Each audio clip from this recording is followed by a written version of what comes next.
Hi guys, this is PK10 and welcome to your 20th Roblox Lua scripting tutorial. And now, first of all, we're going to start with the scripting showcase. I'm just going to minimize that. And now this time we have a model called Nuke coming in from Slime1. I'm just going to zoom in on that, press the net button. And this might seem fairly similar to the Nuke that we did in one of our previous tutorials. I'm going to press play. You can see it, or we can't actually see it. There we go, we can see it grow bigger. It keeps vanishing, disappearing. Then we're going to go into test solo. Haven't actually tested this before, so I don't actually know what it does. And if you touch the nuke, I seem to have disappeared. The nuke actually removes your character. So let's go and have a look at the script for this nuke. Where's it gone? There it is. It's got a C-framer, which keeps it in the same C-frame the entire time. It's got the real effect. Now this is the touch. So if it's not a bullet that sits, it won't break it. If it's a human, yep. And it's got a clever little thing, debounce. So if someone gets hit, it won't do the same thing loads and loads and loads of times. It will just going to do if touch equals 1. So basically, what this debounce thing does is it sets a variable to be 1 when it goes through. And then it sets the variable to 1. So while this bit is running, if anyone else touches it, the variable will be 1. So the debounce system might actually not be best for the nuke. So if two people attack it and hit it in the time it takes to do this, one person will survive and one person will die. But of course, then it will just get hit again and it won't work afterwards. So it's just going to prevent. It might not be the best idea for a nuke, but they're definitely a good system. So because afterwards it sets it back to 0, which means this part will run. So it's going to run touch doesn't exist at the moment, so touch is going to be 0, and nil isn't 1. So it's going to run this time, then touch is going to be set to 1. So if it's run again, it's going to say, oh, touch is 1, so we're not going to do this. But right as it reaches the end, which is touch equals 0, it's going to run again, because touch won't be 1. So it's going to wait, and then it's going to find the parent of the part's name. So if it doesn't hit a part or something, if it hits a part, the part's parent will be workspace, so it will actually delete workspace, which won't be very good, so that isn't actually that thought out. Actually, no, it isn't, because it uses the parent's name for this. So it finds, to say if it hits this part here, it will find the first child of it, it will go into workspace and try and find workspace. So it won't remove any parts that aren't in a model, but if it's in a model like I was, it will remove the entire model. So that's that. There we go. So this person, Slime1, receives 200 Robux. Unfortunately, there was no contest this time, so no one's going to receive the contest Robux. And now we're going to go on to the scripting tutorial, which is more admin commands. Right, now we're in the admin's command script. And in this tutorial, this is going to be the last tutorial we're actually going to add more commands. After this tutorial, I'm going to be teaching you how to do that capitalization thing I mentioned in the last tutorial. So we're making it so the player won't actually always go with the capitalized. We'll do it. You don't have to get the exact capitalization and the full name of the player, because at the moment you have to put the full name of the player with correct capitalization, which will be irritating. So in the next tutorial, I'll be teaching you how to actually do that without making. You have to type in the full player's name. I'm going to open the script. Oh, I forgot to zoom in on the scripting showcase one. Sorry about that. But I'm zooming in now.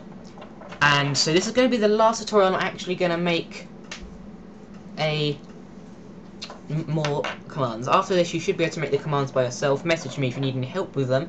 After this, we're gonna start ending the admin commands shortly. We're gonna get some more admin commands stuff done, like I've just mentioned, making the capitalization work and stuff. But afterwards, then we're going to go creating onto our mini game place, and now that should be interesting. There's several ways to make a mini game place, and I'll go onto that. I reckon that should be in like 3 or 4 tutorials, and then I'll end the beginner tutorials and I'll begin the intermediate tutorials after those mini game place. And so for this tutorial, the first thing we're going to add is an explode function. Now, loads of people want exploding functions. That's one of the funnest things to do in add commands. You go like explode/all. That's also one of the things that we're going to do in the next tutorial. Is going to add all and admins and stuff like those commands. So you can go kill/all or kill/non-admins. That's all going to be next. Next 1 or 2 tutorials. So now we're going to add another command. Elseif string.sub So we're going to get the first to the, was it explode, EXPLODE slash. I didn't actually count that when I was doing that, so I'm just going to randomly guess 7. We're going to put the lower here, so just to make sure that this will be converted into, oh, I've got an Apple thing installed, whatever. Oh, shut up. We're going to, if the lower of this, which I explained in the last tutorial, if whatever you said, if you said it in caps and convert it to lower, it will still be equal to explode slash 1, 2, 3, 4, 5, 6, 7. Oh yes, I got it right. That's just skill. That's not lucky at all. So now we're going to create the player object again, so we know what the player is. And like we've done in the last ones, we're going to check whether the name whether what they said after the slash is actually a name. So we're going to go into players, FindFirstChild. We're going to look in players, string.sub, message, and so now we're going to just use the FindFirstChild to go in here, message. So 1, 2, it'll be the 8th character. So if anything after, if there's a player in the player's service that's got the name that you've typed after the slash, and then it's going to find it here. It's going to return the player, and if it's not, if player, then so if you've actually typed the right player. There we go. I'm just going through this very briefly at the moment. So now we're going to actually explode the player. Now how are we going to do that? First of all, we need to create an explosion object. So to create an explosion object, the only thing we actually have to do is exactly the same as any other kind of object. We're going to name it E equals instance dot explosion. Afterwards we're going to go, let's see, we could change all the properties of the explosion, but for now I can't be bothered to do the properties of the explosion, so I'm just going to set the E's position. Now we need to position the explosion, of course, but what we're going to position it at? Where is the position going to be? We want it to actually appear where the player is, so the player is just going to blow up. So to do this, we need to actually get the character. So I'm just going to create it before to keep it nice and organised. I'm going to local character. We don't actually need to do this. No, I'm not going to bother doing that. I'm going to go e.position, and now if the character doesn't have a torso, the admin's commands will actually break after this, what I was about to do. So I'm actually going to do a fail-safe check here. So I'm going to do this. Local character equals player.character. That wasn't actually needed, but in case I want to type it again to save typing. Now if character, if the person has a torso inside, so if the character has something named torso inside, which I'm just going to do here, and then this is going to run, otherwise it's not going to run. And then if it actually has someone called torso inside, something called torso inside, then we're going to create the explosion, and then we're going to set the explosion to the character torso position. Nope, not the parent, sorry. The position of the explosion is going to be the torso of the character. I'm going to press end. I'm going to end this one. But first of all, we always need to do the parent of the explosion. So the explosion is now going to be in work, but it's going to appear on the character. So when you slay explode/person, it's going to create an explosion object at the torso, which is going to completely obliterate them. So now we've done the explosion function. There's a couple more functions I want to do. So I'm just going to create another function. How about a sit function? You're going to force this person to sit down. That's the next one we're going to do. So sorry for this tutorial is just going to be going through a couple more functions, sits, maybe another one afterwards, and the next tutorial is going to be actually making something new happen, and then you can probably work out how to do the other commands by yourself. So if you haven't said explode or any of the other ones, else, then we're going to check whether you said sit slash, so whether the first to fourth characters of message are, or whether the lowercase of the first to four characters of message are sit slash, Then we're going to find the player again.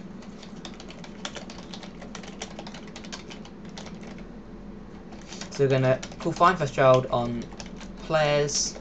If players had a name in it, which is this, which is anything after the slash, it's going to return the player, otherwise it's going to return nil. So if anything after the 5th character, whoops, why'd I go all that way? Oh, I seem to have I seem to have messed up there. It's not the 6th character, it's the 5th character we want. So back in the last tutorial. That's in the band slash. So now here I need another bracket there. And do exactly the same move we've done before. If player them, and now we're going to make that person sit down. Now this may be interesting to you. There's actually a property in each character's humanoid called sit. If you set that sit property to true, the person will sit down. So we're now going to just make sure the script won't break by adding a few failsafes. So we're going to go local character is player.character. We don't actually need to do that, just in case we need to use character more than once. Then we're going to do local humanoid. Actually, it's probably just better. In tutorials, I usually name my variables long so you actually know what they are. So I'm actually going to do that now, actually, yeah. But when I'm actually scripting, I would name it H or hum or something. Humanoid is character. FindFirstChild humanoid. Oops. So if there is a humanoid, it's going to return the humanoid, otherwise it's going to return nil. So now we're going to check if the humanoid's there, because if someone's removed the humanoid either by doing c/ or something, which isn't a function I'm actually going to be going into, because that involves load string and it involves other stuff, and that I really don't want. It will be complicated and actually gets quite boring after a while doing it, because it sometimes throws up a lot of weird errors, and Roblox deleted a ton of them and locked some of the functions to do with it. So I'm not going to go into c/. You can, if you want me to do c/, message me and I'll show you how to do it in the future tutorial, but I won't be actually going into the c/ script command that you can see in Person299's admin commands. So we're going to check if the humanoid's there. So if humanoid, then if the humanoid is there, and then we're going to set the sit property to true, as I said before. So humanoid.sit equals true.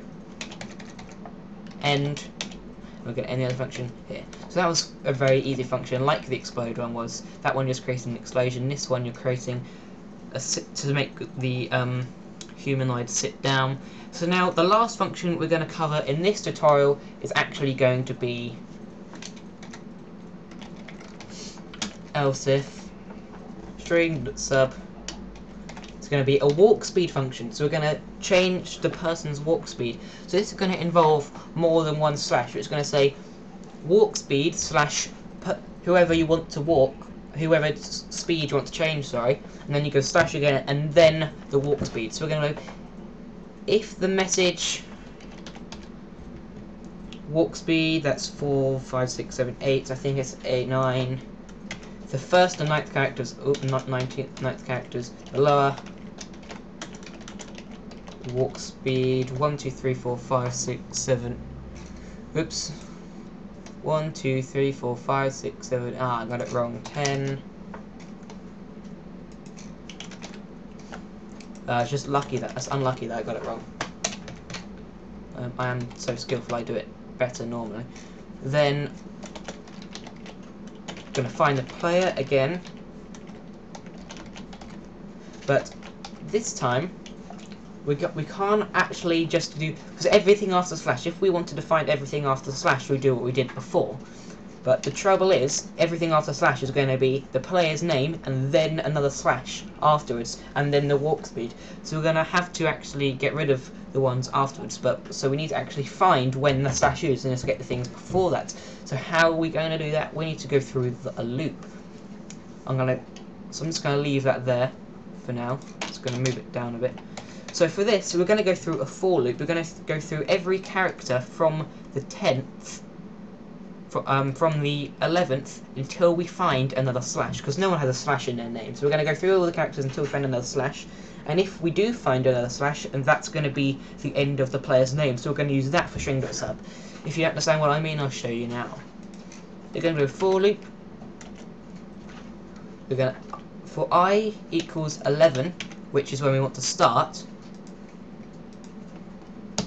and then we're going to go up 1, which you don't need to put because that's by default, and then we're going to go up until the string is finished. So if the strings run out, and to do that, we're going to go string len. Now, what string.len? Whoops, we're going to go message len because message is a string we'll be using on. So what this does, this returns the amount of characters in the string. So it's going to, so if there's going to 1, 2, 3, 4, 5, this is 10. If we use string.len on this, it would show 10. But we're just going to loop through the entire string. So we're going to do, and it is obviously it's going to stop when we hit another slash. So we start off with a slash, and then I'm going to delete this line actually because I'll show you what I mean by something else later. So then we're going to check if the character we're doing is a slash. If string.sub message, and then we're going to check, so I. So this will what this, so say if I is 11, it's going to check what is the 11th to the 11th character, which is just going to be the 11th character. So it's going to do this each time. If that character is a slash, and then player equals game.Players FindFirstChild, and then we're going to do everything after the slash, which should be at I. So then we're going to go string.sub message, and we're going to go from 11, which is a bit after the slash, and then we're going to go from the one, because I is the next slash, so it would be somewhere like down here. If there's an I is the next slash, we're going to go from I take away 1. So we're going to go from after this slash to the one before this slash.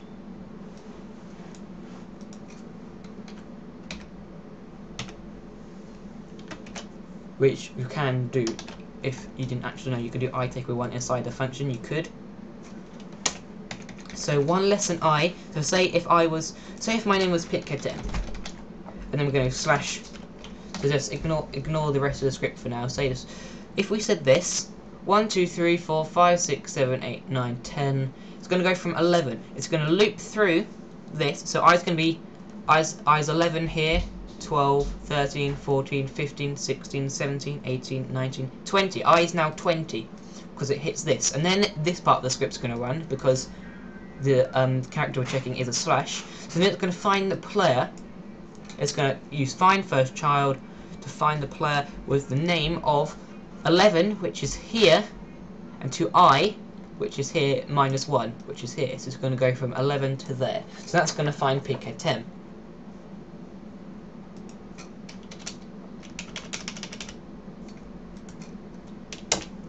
So now afterwards, delete a blank line because it's annoying me. That's find the player. So now we're going to break the loop, which will make the loop end, because we've found where we want to. We don't need to keep searching through any more of this loop after we found it. We're going to end the if statement. We're going to end that. But there's also another problem with this. We want the player variable to be local. If the player variable is local and then to this, and then it will end. It'll be only local to this if statement, so you're only able to use it in this if statement. But if we just leave it like that, it won't be local. It will be just for the entire script. So if anywhere in the entire script says player, it will mean this player, and that will be bad. Of course, it probably won't, because we'll probably have the timings right. The logic of the script will prevent it, but it's best practice to make it a local variable. So what we're going to do, we want it to be local, so we can only use it in this function. And so what we're actually going to do is we're just going to literally do local player here. You could do local player equals nil or local player equals anything, but I'm going to keep it as local player equals nil. So we're going to set the player variable to nil, just so we can actually have a variable be local in this loop by keep making an original. It's like a placeholder variable. You can have it in the loop to start with. And so